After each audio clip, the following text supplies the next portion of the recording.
Welcome, everybody, and it's great to have you all here today for Rapid Response Program on Leadership Development.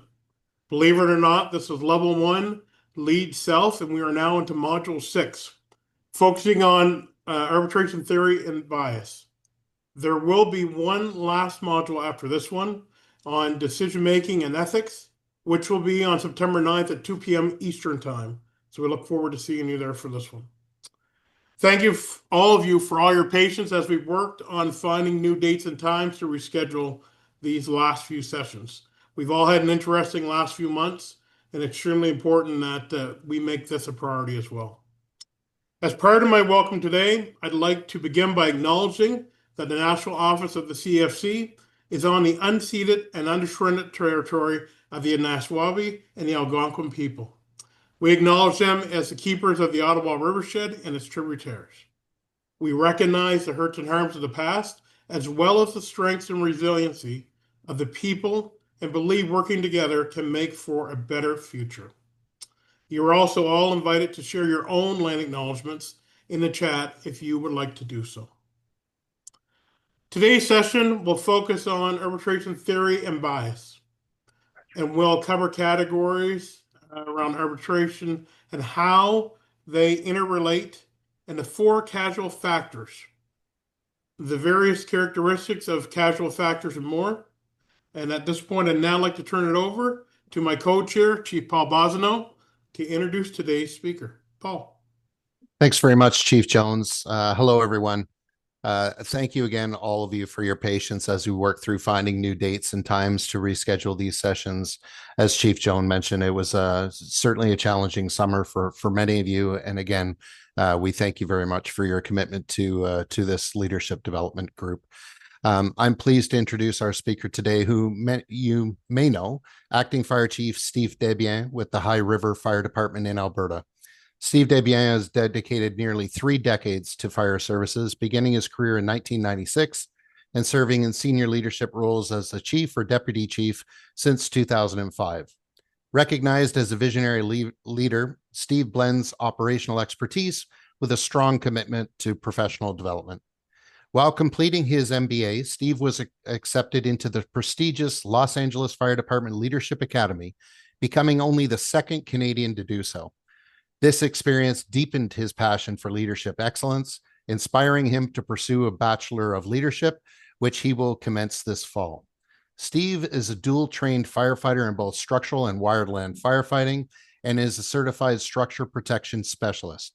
He thrives on deployment, transforming diverse fire crews, often unfamiliar with one another, into cohesive, high-performing teams in remarkably short timeframes and in extraordinary situations. Beyond his operational duties, Steve actively serves his community through the Kingsman Club, Minor Hockey Board, Parades and Lights Board, and by developing structural protection plans to enhance community resilience.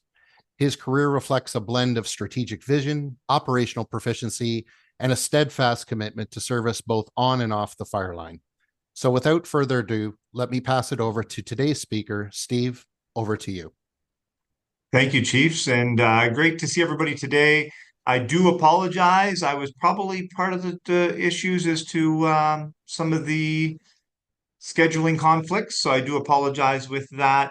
But it has been the summer of fire from coast to coast, and it's good to see everybody here today and to go over attribution theory and biases. So thanks everybody for being here and for your leadership provided in your communities day in and day out. Today's session isn't going to be about tactics, crux, or budgets. It's about people. Specifically, how as leaders we interpret behavior and how those interpretations shape our leadership decisions. Today, we're going to explore attribution theory, not as an abstract of psychology, but as a practical leadership framework. And just to confirm, everybody, the screen is up, I do believe, Annabelle? Yes. Perfect. Maybe. There we go. Attribution theory is about how we decide why people behave the way they do. Those judgments influence how we treat our people, how we discipline, how we promote, and how we lead. And because of our decisions, this affects careers, credibility, and culture. It is critical that we do this all fairly. Through the lens that values equity, diversity, and inclusion, attribution theory gives us a framework to understand these judgments so that we can lead more fairly and effectively. Keep in mind, leadership is about the people, not just the operation. Over today's session, we'll enhance the understanding of categories, schemes, and attributions, and how they interrelate. We look at 4 causal factors why people act the way they do. We'll review how leaders classify behaviors, the impact of the attribution, and how we as chiefs can adjust our leadership approaches. The goal is not theory for theory's sake. It's practical leadership tools so that we can apply them day in and day out in our fire stations, coast to coast. And how it's going to interact with our staff and the changes that it can bring to our whole organization. In today's series, I don't have the answers, you guys do. Our objective is to do some self-reflecting and examine how we react to and interact with others. This is about your response to other people, particularly those we work with, especially those we lead. Leaders naturally look for causes. This shapes our decisions. Most of us want predictability. When someone behaves unexpectedly, we automatically start to look for the reasons of what caused this unexpected behavior. That is what we call attribution. It's explaining that behavior. In our world, that can be a firefighter missing PPE, a crew member resisting a new policy, or someone late for a shift. I'm sure many of you folks have faced one, if not all 3 of those through your career. How we explain it determines how we respond. And that has a long-term consequence on trust and morale within the station.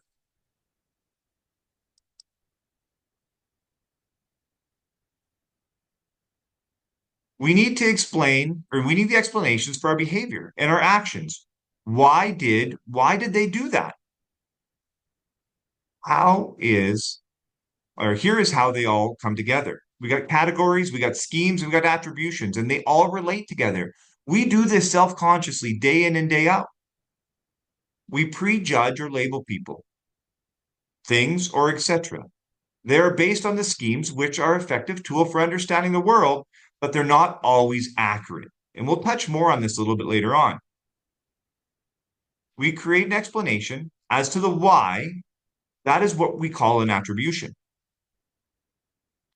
3 key terms that we're going to talk about today, which is all going to explain how our brain functions and how these all come together. The attribution explains the behavior. The scheme, the mental shortcut, or the stereotypes that we rely on. Our biases is a distortion that clouds our objectivity. Here's an example. A firefighter shows up late. We automatically start to think he's lazy, not dependable. Those are internal causes. Or transit was shut down, an external cause. Which one we pick is going to reflect our scheme and bias. It's going to reflect how we're going to deal with this individual. Good leadership requires us to suspend that judgment until we get all the facts in hand. Schemes are really fill the gaps, but can be misleading. When we lack information, our brain fills it with blanks. We've all seen this. Look at the media and how the media works. If we don't get ahead of the story, people fill the blanks in, or the media helps us along the way with the blank filling. If a firefighter forgets their PPE once, we may build a scheme that they're careless, even if they're otherwise a top performer in the station. Once that scheme sticks, it shapes every future interaction. As a chief, we must pause and test whether our scheme is true, or is it just easy and convenient for us? They come from the categories, schemes and biases. They're like that mental filling system. But here's a challenge for leaders. If we've already filled or already filed someone as a troublemaker or a high potential, We interpret everything they do through that lens. That's where equity and inclusion comes in. Leaders must constantly check whether our attributes are shaped by the objective performance or by the categories we've created in our own heads. Sometimes we can be our own worst nightmares.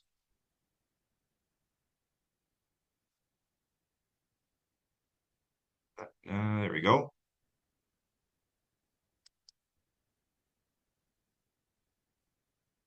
Uh-oh. There we go. Sorry. In order to understand ourselves as leaders first, we must understand how our minds work. Lots of inputs that give us information, and we must do something with them, or we'd just be simply overwhelmed. Think about day-to-day activities and how many inputs that we get from truck problems, political problems, staffing problems. It's very easy to get overwhelmed. So what do? We recognize, or we categorize or recognize. We have to organize our knowledge by grouping things, objects, and events, and even people based on their degree of relatedness to each other. Our mind works as a Rolodex, and we've got to file it appropriately. Placing things in groups. Are they important or not important? Objects. If you walk into a house and you see a couch sitting there, you're not going to think that object is a car because we know different. We've planned that. We've already been through that, been exposed to it, and we know what a car looks like. We know how a car operates. We know how a desk chair works. And for some of you folks that have been in this industry a long time, the chairs are getting more elaborate. So we need to touch base on how does that come along with technology. Events, parties, riots, or even death are going to impact how we think. People, our coworkers. We're categorizing them by physical attributes and sometimes even personality. We're always adding to these files and continually becoming more complex, and we end up responding to each in terms of their group's relationship and membership rather than their uniqueness. We categorize constantly: rookie versus veteran, volunteer versus career staff, men versus women, majority versus minority groups. Categories help our brains process quickly, but they can also mislead us. If we categorize female firefighters as less physical capable, that attribution can prevent fair assignment or promotion. Categories must never override the true evidence and the true facts.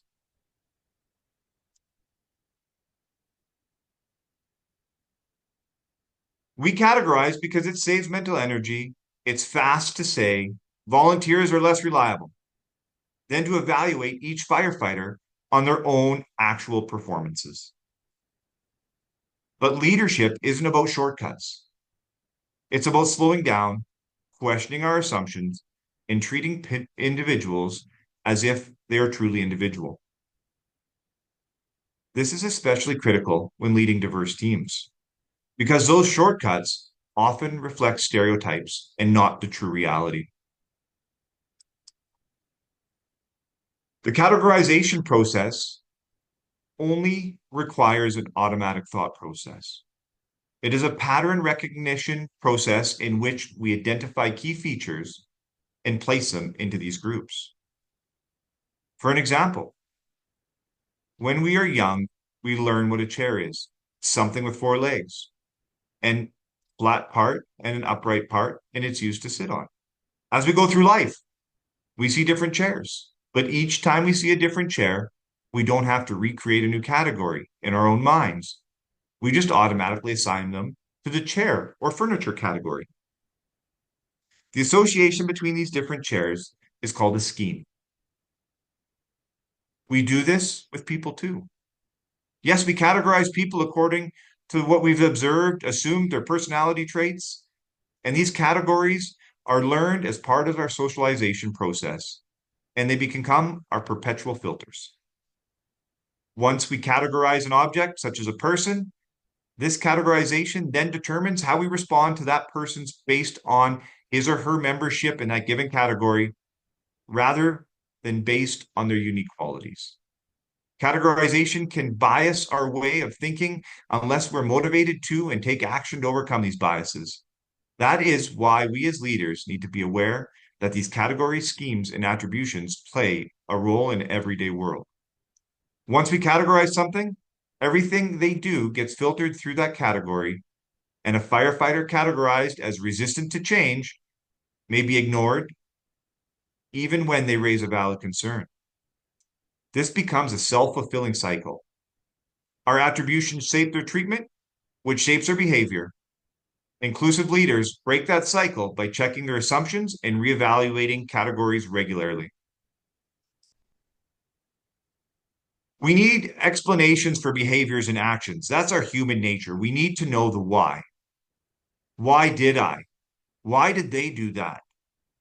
Here is how they all categorize these are related. We put people, things into these groups or categories. We prejudge people and things, etc. They're based on schemes which are an effective tool for understanding the world, but they're not always accurate. We create an explanation as to why they did something, which is an attribution. We all use them. Uniforms, hygiene, age, gender, body type, background. But when all these categories, when we all allow these categories to drive our judgment, we risk exclusion.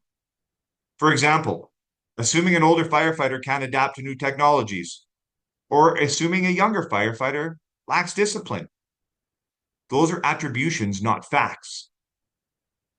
And they can quietly exclude people from any further opportunities that they have to advance through their career. If correct, good guess, behavior and actions will likely be appropriate and consistent with which is expected by another person. If incorrect, behavior and actions toward that individual will likely be inappropriate and or biases and or prejudiced and or stereotypical. But what if we're wrong? What has this got to do with your leader? When information is missing, we fill in those blanks. For an example, a firefighter who's outspoken may be interpreted as aggressive in a male or difficult in a female. Same behavior, different attribution. Schemes show us how biases shapes judgment and why leaders must be consciously challenge the stories we tell ourselves about one another or about our own staff. Schemes are assumed. They're assumed knowledge, and we all know what assuming does. Assumptions are determined by personal experience and are an effective tool for understanding the world through the use of schemata. We create personal perception. Loud people are. Don't ask that. Just think about this in your own mind. Blonde people are. Sports cars are. Captains are. Well, never mind. We won't go there. Labeling. When we meet someone for the first time, we notice things about them. Usually, the first things that we associate with is their appearance. We then prejudge, assign labels such as introverted, dumb, smart, athletic, good guy, bad guy, etc. We've been doing it for each other since the moment that this class even started today. He's a good guy, so he wouldn't make that mistake. She's outspoken, so she must be a troublemaker. These are all scheme-driven shortcuts.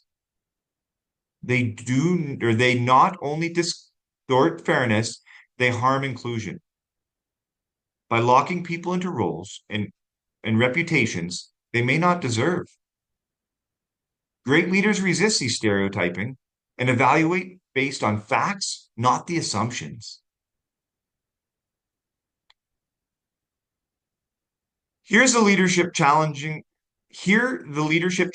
attributions aren't always factual, and they're not always fair, but they're powerful.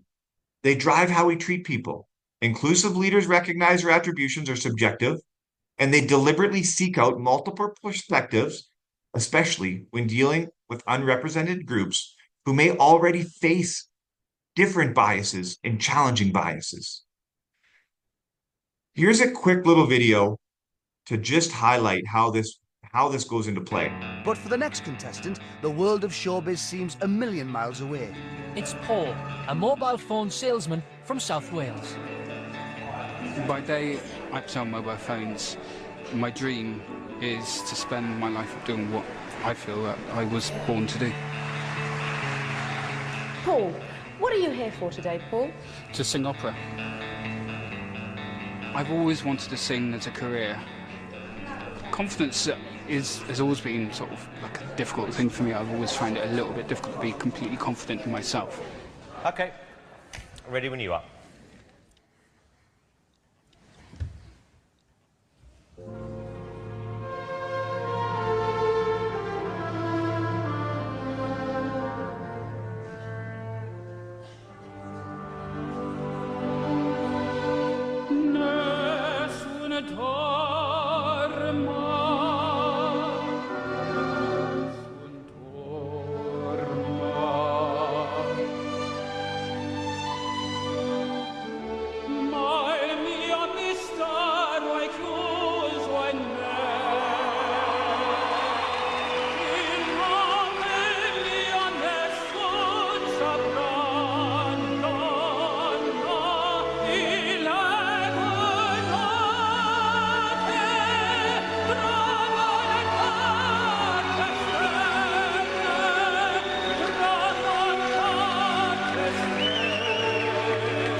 So you work at Car Phone Warehouse, and you did that. I wasn't expecting that. No, neither was I. This was a complete breath of fresh air.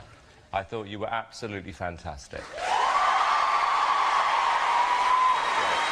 You have an incredible voice. I think if you keep singing like that, you are going to be one of the favourites to win this whole competition. I think that we've got a case of a little lump of coal here that is going to turn into a diamond. Okay, moment of truth, young man. Here's. Absolutely, yes.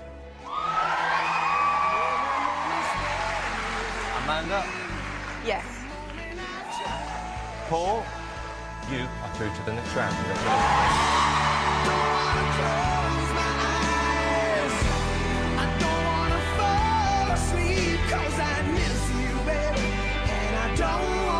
Congratulations. Unbelievable. I had goose pimples. You must be over the moon. I am. A bit shocked at the moment. Oh, yeah. And as Paul heads home happy, the judges think they might have found something special in Cardiff. I like shows where somebody isn't a professional, has a talent, isn't aware of it, has a normal job, and then you see something else. I like that. And that's what that guy had. Undiscovered little gem. Yeah. A frog that will turn into a prince. Yeah.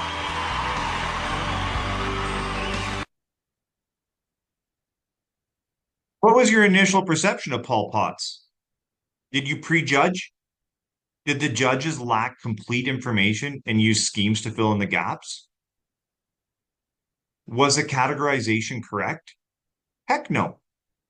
Thus, their behavior and actions were inappropriate. Rolling eyes, folding arms, general body language. Some people who work for us spend a lifetime as Paul Potts, pre-idle. We need explanations for behaviors and actions. We put people, things, etc. into these groups or categories. We prejudge, label people, things as schemes. We create explanations as to why they did something, which is attribution. These mental processes shape our leadership. Unless we pause, they can lead to exclusion. By stopping to think, we created more equitable equitable environment where firefighters are judged on facts, not stereotypes. Distinctiveness, you might compare a person's job history and use this judging a person's suitability for an assignment. Conscious, you compare a person's performance to that of another. Consistency is self-explanatory. Attribution theory gives us 3 rational checks. Distinctiveness, how do they perform in another context? Consistency, how do they perform in this context over time? Or consensus, how do others perform in the same situation?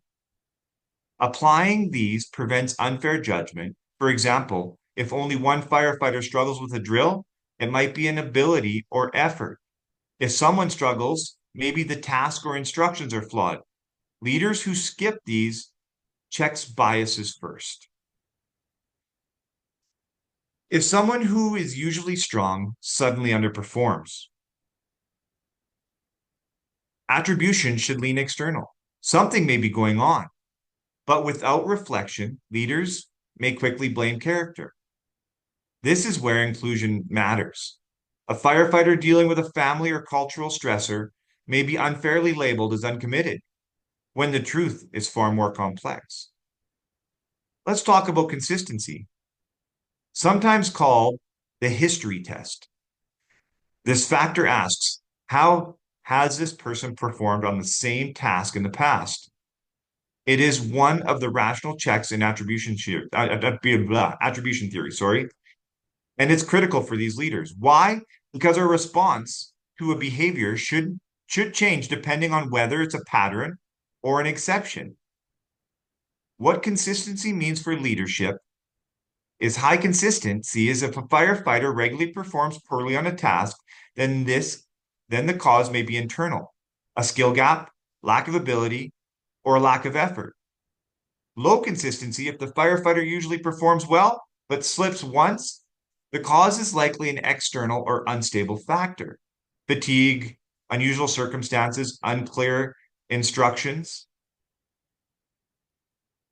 Is this a one-time event, or is this part of a pattern? That question protects us from jumping into a conclusion.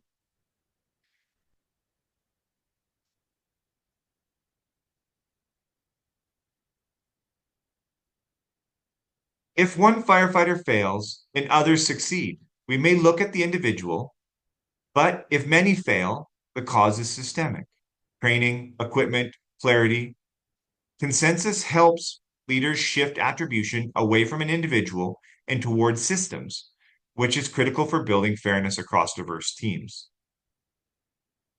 Consensus in attribution theory means comparing one individual's performance or behavior to how others have performed under the same circumstances. When evaluating performance or behavior, attribution theory reminds us that the outcomes don't occur in a vacuum. As a leader, we often ask, why did this happen? What causes this success or failure? Attribution theory gives us 4 primary causal factors to consider: task, ability, luck, and effort. Task, is it easy or difficult? Sometimes the outcome is shaped by the inherent challenges of the task itself. In the fire service, some assignments are objectively more demanding. High-rise firefighting, hazmat incidents or mass casualty triage. If a crew struggles with a difficult task, it doesn't always reflect poor performance. It may reflect the magnitude of challenges. Ability is the capacity of a person. This refers to the skill level, training, and natural aptitude of an individual. For an example, an experienced engineer may quickly troubleshoot a pump operation under stress, while a newer firefighter might hesitate. Luck or chance? Sometimes outcomes are influenced by sheer unpredictability factors beyond anyone's control. Example, a wind shift during a wildfire, a sudden structural collapse, or a delay in a mutual aid response. Effort, what the person puts into it. Effort is the most controllable factor. It reflects motivation, persistence, and dedication. A firefighter who studies protocol, trains hard, and stays focused under stress demonstrates effort, regardless of the task difficulty or the outcome.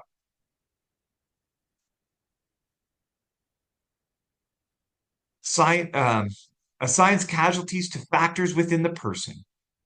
Or as a sinner would say, I'm guilty, grant me forgiveness. An internal attribution claims that the person was directly responsible for the event, you own it. External factors assigns casualties to an outside agency or force, or as the kids would say, the devil made me do it. An external attribution claims that someone outside things motivated this event. Chiefs, here's where attribution theory really becomes a leadership tool. When we see this behavior, good or bad, we tend to assign it to one of the four causes: task, ability, luck, or effort. But the next step is to, just as important, how we classify that cause. We can think about it along three dimensions: internal versus external, stable versus unstable, or controlled versus uncontrolled. Internal causes are things like a firefighter's ability or effort. For example, someone excelling because their skill set, that's internal ability. Oops.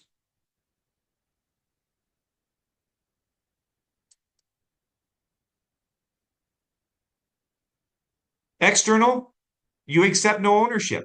External causes are things outside the person, such as the task, design, faulty equipment, or unpredictable condition.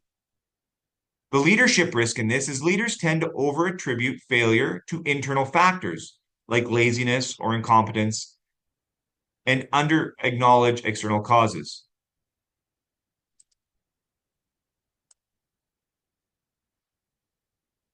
Now let's look at stability. A stable cause is long-term. It doesn't change much. Inherent ability or built-in difficulty of a task. Unstable causes are temporary. It fluctuates. For an example, effort on a given day or whether luck worked for or against you. Why does this matter for leadership? If we treated a one-time unstable failure as if it's a stable flaw, we unfairly label someone. A prime example of this is a firefighter has one slow performance during a search drill. If we stamp them as not cut out for interior attack, that's an attribution error. We've turned an unstable cause into a permanent judgment.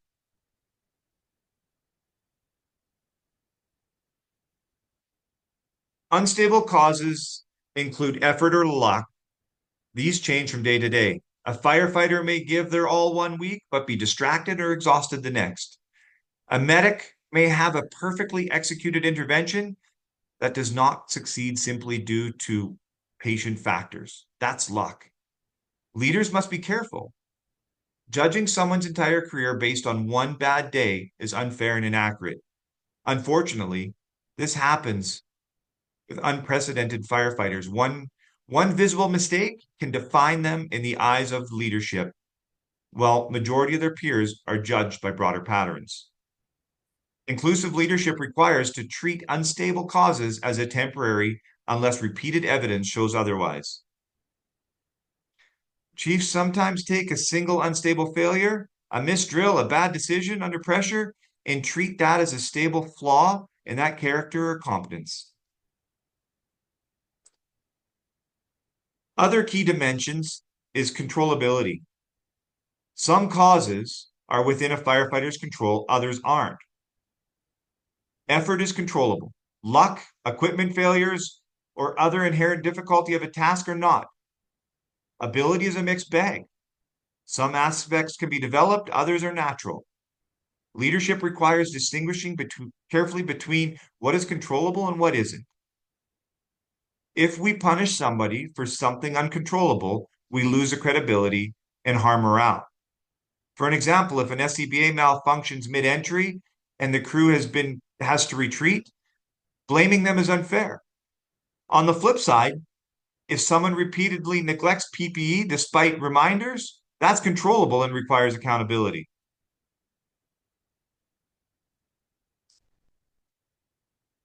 Attribution isn't just a theory. It's something leaders do every day.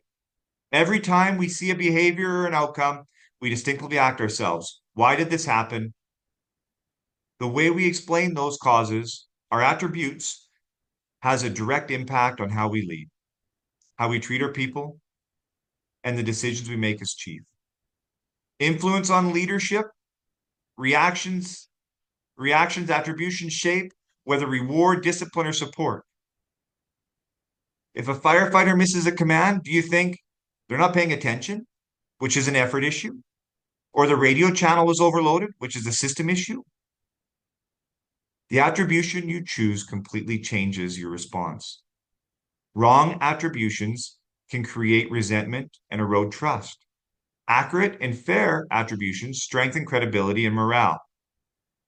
Firefighters are highly attuned to whether leaders judge fairly. If a chief consistently blames individuals for systemic failures, firefighters disengage, morale drops, and turnover risk increases.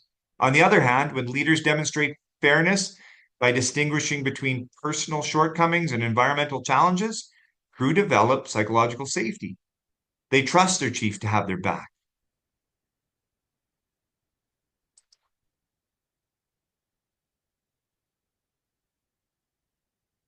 If someone bumps into you, you could assume aggression, clumsiness, flirting, or that you're in the way. Your reaction depends on your attribution. Now imagine this in a leadership. How we interpret this behavior shapes whether we punish, coach, or support. Attribution is powerful and must be fair.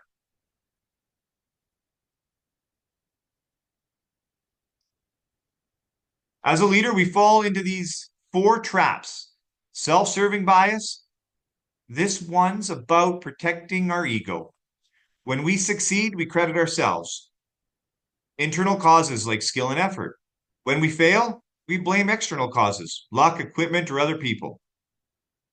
A rescue goes well, we say our training and leadership paid off. A rescue fails, we say the system, the council, or dispatch failed us. Oops.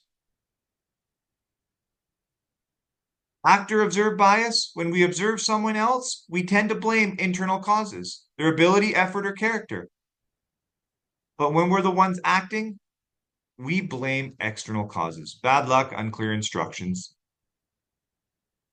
A firefighter missed a radio call as chiefs. We may think he wasn't paying attention, but if we missed the radio call, the channel was probably busy or the signal dropped.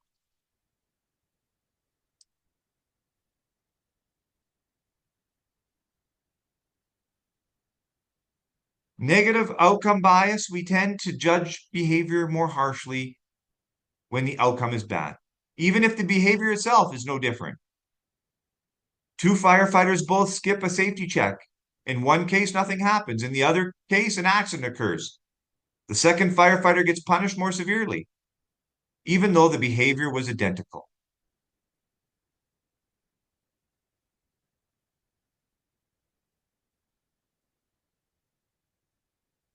These 4 factors, errors, are universal.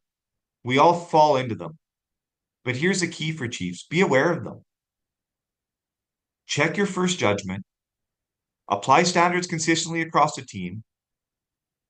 If we don't, these errors can quietly undermine equity and inclusion.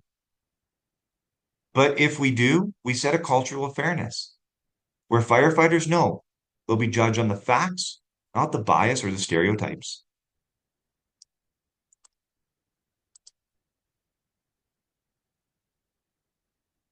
Let's take a quick deeper look at actor-observed biases. When we are the actor, making a mistake or underperforming, we blame that external factor. This is dangerous in leadership because it pushes us towards blaming character instead of context. Firefighters blame external causes, and often they're partly right. Leaders blame internal causes, and often we're too harsh. If we default to internal blame, we risk punishing or labeling firefighters unfairly. Over time, that'll erode the trust. People feel they can't win because the leader assumes the worst about them.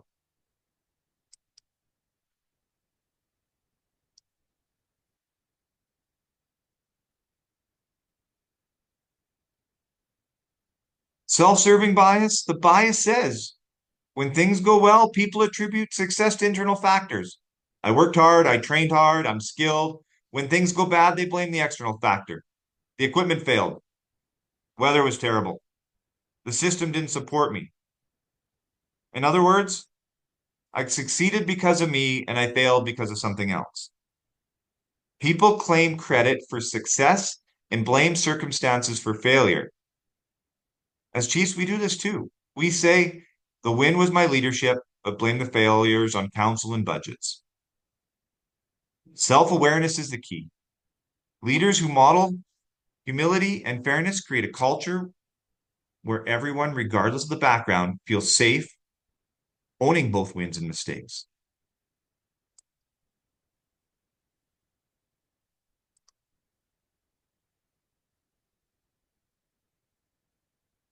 Apology effect. This is when someone uses an apology as an excuse or an expression of regret to garner sympathy or reduce accountability. It doesn't mean apologies are bad. Genuine accountability is essential in the fire service, but it does mean that as a leader, we must be alert for when apologies become a strategy to avoid the responsibility. The apology effect shows up when a firefighter repeatedly asks or repeatedly makes mistakes and says, sorry, chief, it won't happen again. An officer fails to complete paperwork and says, you know how busy I've been? I'll get to it tomorrow. Someone violates policy but explains it's away with the personal circumstances or an emotional appeal. Each apology taken alone might sound reasonable, but when the apologies pile up without behavioral change, they shift from genuine accountability to deflection.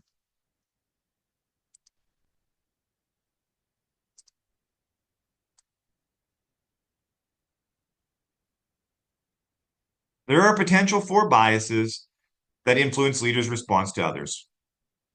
By alerting to the biases and the factors that influence leaders' response to the performance, you'll be in better position to be more objective. Negative outcome, the consequence of the follower's actions. We punish more harshly when consequences are more severe, even if the behavior is the same.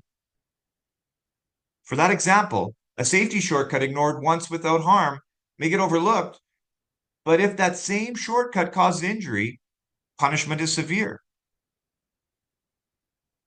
Leaders must judge the behavior, not just the outcome, to ensure it's fair and applied consistently. A fire service depends on trust. Every attribution we make, right or wrong, affects the trust.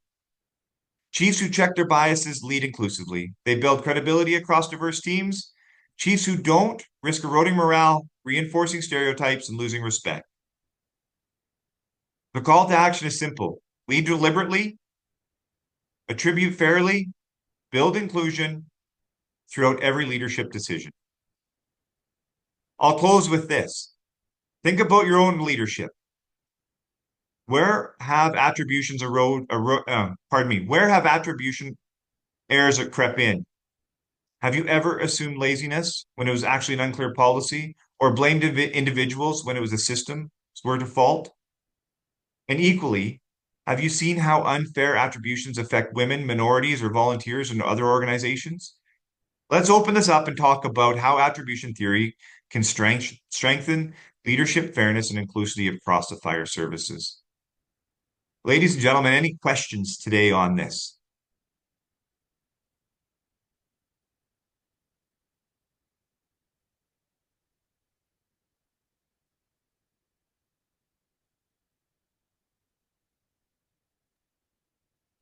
Thank you very much, Steve, for your session. Does anybody have any questions at all for Steve today? If you do, please put them into the chat function and we will answer them for you here as soon as possible.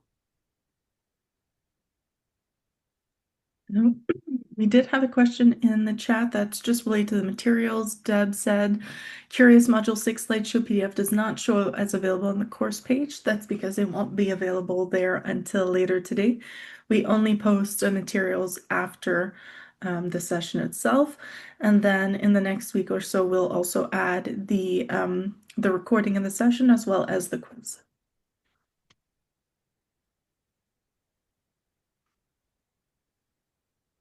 And just a reminder that you can pose your question in this chat right here in the Q&A, or if you'd like to chat with Chief Debienne verbally, we just raise your hand and we'll give you the option to unmute yourself.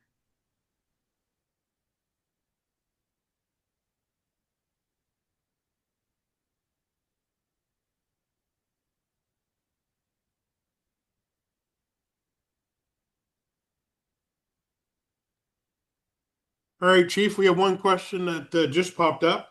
Do you have any tips to assist you if you suspect yourself of bias? You know, the biggest tip that I've got for that is to just stop. Think it through. Look at the facts. Dig into it. Is it an SOP? Is it a personality trait? Us as chiefs oftentimes want to answer questions quickly or deal with things quickly. Nothing says that we have to be fast to react to issues unless there's a major safety concern in it. Take the time to think through it, look at every aspect of it, review the information around it. And the best information I got is just slow it down and think it through.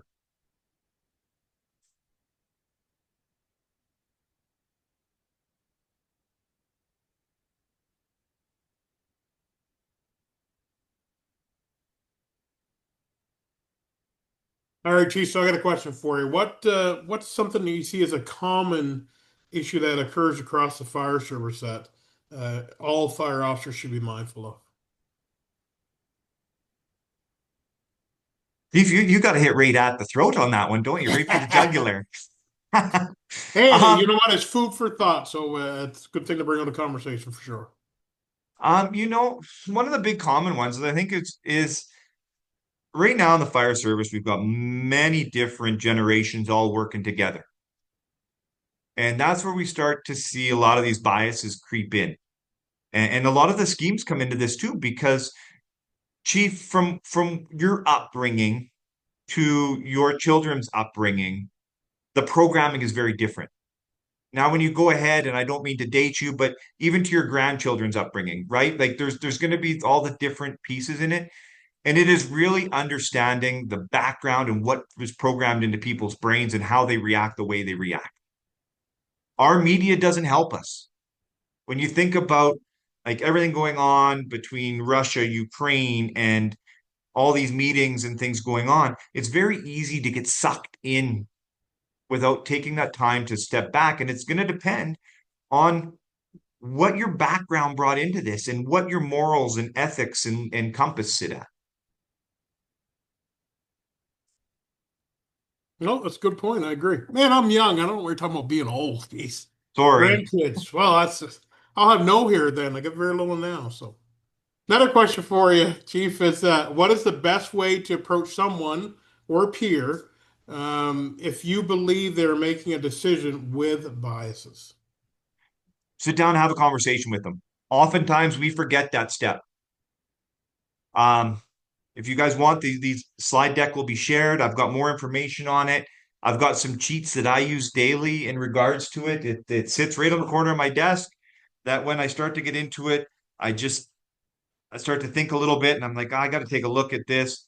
But if you sit down and just talk about where they're at and how it can, especially if it's a peer and you're having that good dialogue back and forth, trusted dialogue on trying to get them to think about all the factors. This isn't easy because people are set in their ways, and sometimes you really got to work at it, and you got to do it in a respectful way that isn't going to be demeaning to them. But just trying to get them to think about all the factors. I'll share an example. We had an issue in our own fire hall where our truck checks weren't done the same.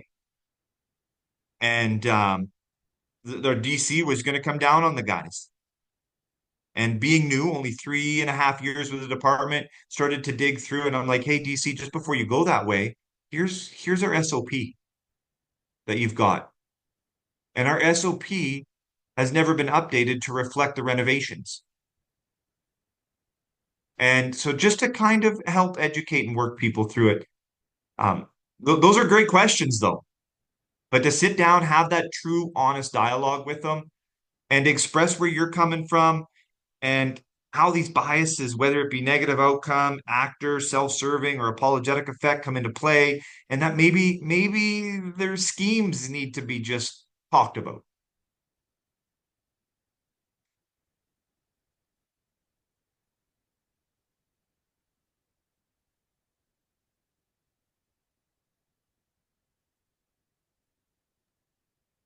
All right, and this whole someone did say thank you for that answer. Anybody else have any other questions for the chief on this subject? Chief, while you're talking about this subject, what is the one thing that you would like to relate back to all the participants for them to take away from this? No matter what, if there's only one thing you want them to remember today, what would it be? There's a lot of information in the attribution theory, and it's one that when you start to read into it and understand it, it really starts to reflect on our day-to-day operations. The one big takeaway as chiefs, take the time to think about it thoroughly. Understand your biases, understand your schemes and your categories, where your mind may be coming from. Be open to the change, be open to understand that, as much as we say, keep work at work and home at home, what happens at home is going to reflect the workplace, and what happens in the workplace is going to reflect at home. And just keep that open mind and, understand that what is in your mind is not always the most accurate piece of to move forward with. Chief, here's a great example of it too. We just got broached formerly here, and I was a fire chief about 4 years ago. My DC came in and said, "Hey, chief, I want to start talking about solid bore or straight stream nozzles." And after the steam came out of the side of my ears, and I'm like, Jesus, I'm old. I was here when the combination fog nozzle came into play, and we were there before. And he brought all of the actual facts forward, and that was one of the ones I had to apply this on, that I was closed off to this new, old, fandangled way of approaching fires. But the science didn't lie. Funny you mention that, because I had a bias over that as well, straight bore slash fog. But when I think back of it, it's back to the way that I was kind of brought up in the fire service, the information I learned. It was hard to make that switch to look at it a different way, and it truly kind of makes you think about it too, for sure. You mean the new old way? The new old way. That's right.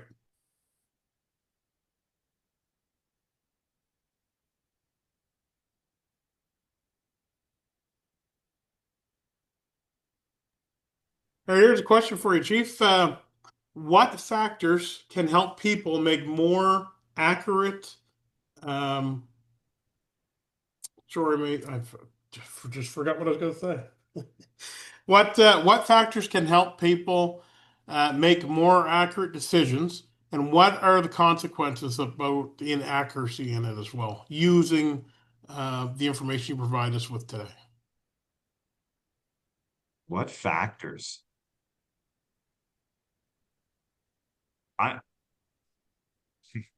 The most inaccurate factor is our own brains. Sometimes our own thought process can be the most inaccurate factor.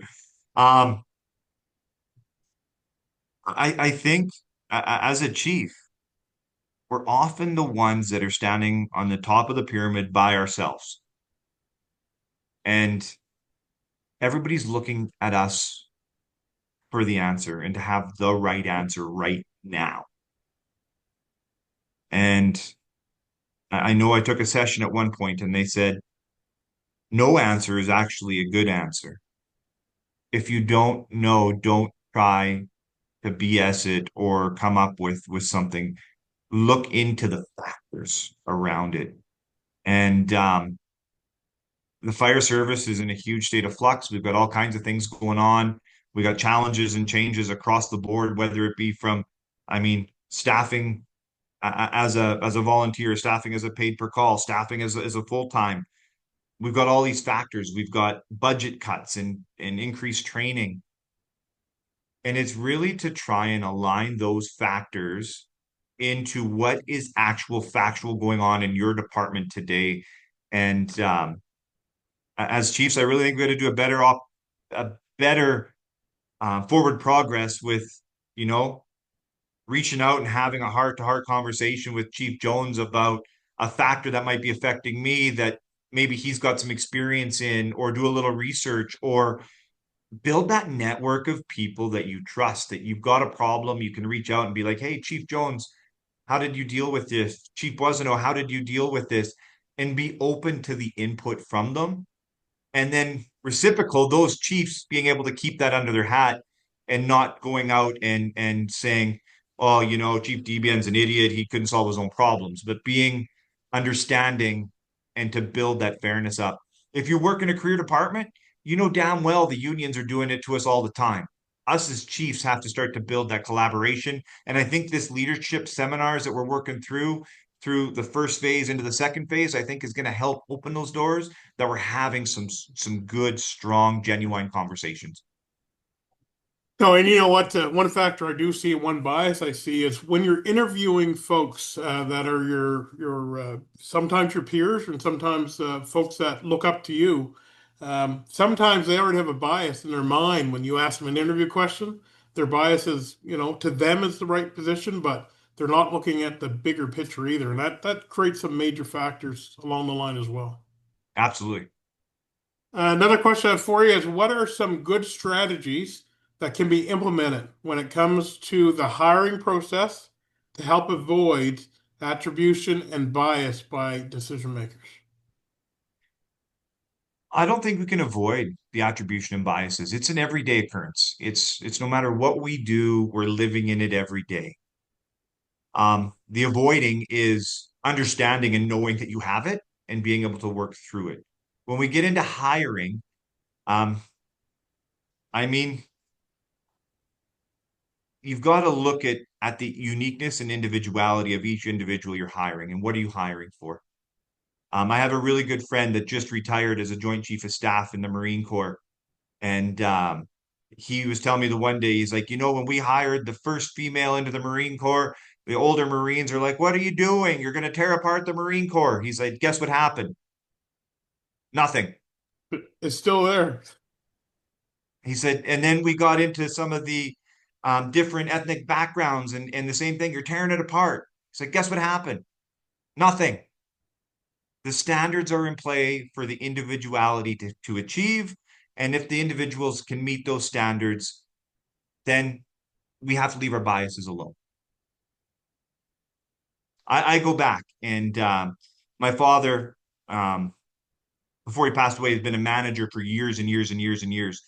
And I remember when the first person came in, and she had a nose piercing. And he's like, I'm not going to hire her because that nose piercing looks hideous. And I was a young man, and I'm like, okay, but does she fit the job? And he's like, yes. I'm like, so because of the way they appear, you're gonna like cut them out of the hiring process. And we got to keep that in mind. We're seeing this transition of individuals. We're seeing a more diverse and outspoken and open group of individuals coming into the fire services. And you got to hire the right people for the right reasons.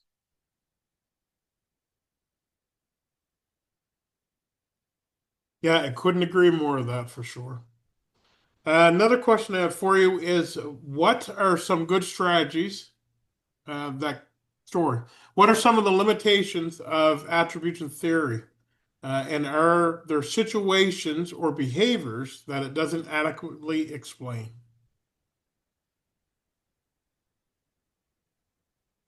I think standing for something you believe in and believe strong in, and being able to switch your brain off of that bias that you've had for years and years and years through your whole upbringing, to be able to shift that off and shut that off, to be able to be open to something new. Oftentimes when we're coming through and we're growing up, we're getting the influence from our grandparents, our parents, their friends, and that's been embedded of us or burnt into us like a brand on a livestock. It's being burnt into our brain. And now to be able to take that out of something that we've grown up with and people that we've unpronounced trust, like throughout the whole life, and be able to shut that off and think differently is going to be the big challenge. Yeah. And is that really allowing you to look at these things subjectively? No, that's good.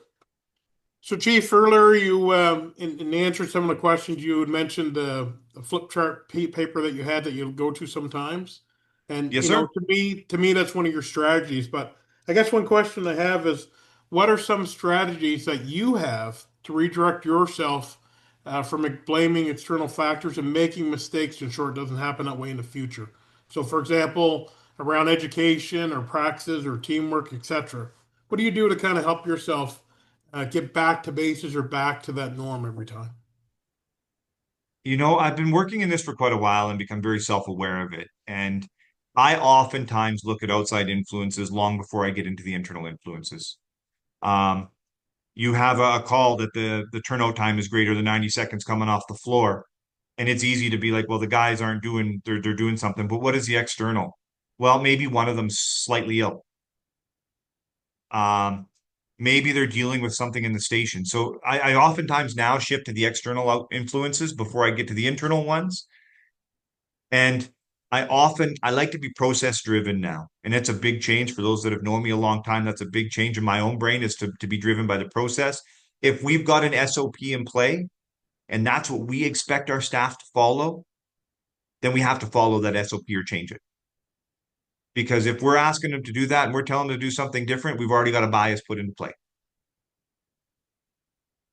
So a couple little things, it doesn't have to be hard, and it takes time. And I guarantee you, everyone catches themselves on this. And after hearing some of this information, I hope you guys just take that time just to reflect a little bit before you make that next decision. Because to build morale and trust in a fire station takes a long time, but it can be eroded in one wrong comment. So very true. I have one more question for you from me today, Chief, and that is, how do different types of attributions affect a person's feeling, whether it be pride, guilt, or anger? And what's their motivation to act in the future? So how would that shape them well into the future? How do the biases? I would say, your number one bias that you're going to see that in is the negative outcome bias, that you know that it's going to be negative no matter which way you look at it. But how negative is it going to be? Chief, you've been around a long time. How many bay doors has your fire crews ran into over the years? 0. I'd be lying. But in my tender, at least 2 for sure. But I know I've been here for a long time. I've seen numerous doors getting back there. But the negative outcome bias is that Chief Jones is going to come down on us and we're going to be suspended or we're not going to be able to drive. When you look at it, if you get into, if the same guy comes to you and says, Chief, damn, I'm sorry, I hit it for the second time. My apologies, right? You're already starting to think through and you're like, okay, well, this guy's got a driving problem. But if they come back and you're running an 8.5-foot engine out of a 10-foot door, there's contributing factors to what's doing it. So when you come back as a chief and say, hey, folks, we know we've had impacts on a door. It's not your fault. We're going to put a physical control in. We're going to make the door bigger. Right? They're going to look at you first on, what are you talking about? We hit the door. We were the driver. We're at fault. Because our mind already says, if you're the driver and you get into an impact or a collision while driving, you're at fault. But when you start to change it, however, sir, I will tell you, previous station, I had 20-foot doors and they still hit them. So. Yeah, really had nothing to do with the doors. At the end of the day, it really has to do with the environment that folks are in and the attention that's made to it for sure. Just give me 1 second, see if we get any other questions. Oh, sorry, I got another one here. Do you find that as you start making more accurate attributions and avoiding your own biases, that it becomes easier to do so in the future without needing to reroute yourself? More like kind of like muscle memory. It does, honestly. When I first started playing with attribution theory and understanding how it comes together, and a lot of the stuff I shared with you guys today were the highlights that I took from it. And I started to just think about my brain and my thought process is not the end all be all. And how I think impacts the staff on the other end. And you start to work through it, and you start to understand your biases, and you start to go, well, heck, yep, nope, no, I need to stop and think here a little bit, or realize it becomes the new norm. It is muscle memory, and it does get easier. But the first little bit gets really interesting because you're going to be challenged on some really interesting pieces that are going to challenge your own morals and ethics, which really doesn't challenge your morals and ethics. You just think it does because it's a bias in a scheme that you have to work through. No, that's a really good point of view on that for sure. I don't see any other questions right now. So, Chief, thank you very much for your work on this session today. Really appreciate the work you've done on it. I know you put a lot of time into this over the last number of months. But thank you for your information. Thank you for what you do for leadership development across our country, just simply by providing this session to all our colleagues from coast to coast to coast. So with that being said, folks, thank you for your time today for this session. There will be one last module after this one, and it's decision making and ethics, which will take place on September 9th at 2 p.m. Eastern. And I hope to see everybody back for that. And also, I look forward to seeing as many of you as possible at our fire rescue in Winnipeg later on in September. And with that, I'll turn it back over to Annabelle. Yes, thank you, everyone. The calendar invitation should already be in your calendars for the 9th. Registration is still open for FRC, so you're all encouraged to register and join us in Winnipeg this September. And enormous thanks to Chief Debienne for your great presentation today. Thank you so much. Do you have any final words that you'd like to share with our attendees today? No, just thank you for again patience as we rescheduled this, and poor Annabelle and the Chiefs for bouncing through the schedules for me. And please reach out if you got any questions as we work through this. But I do really appreciate everybody's attendance today and their time. So with that being said, everybody take care. Great to see all of you, and we'll see you all very soon. Take care.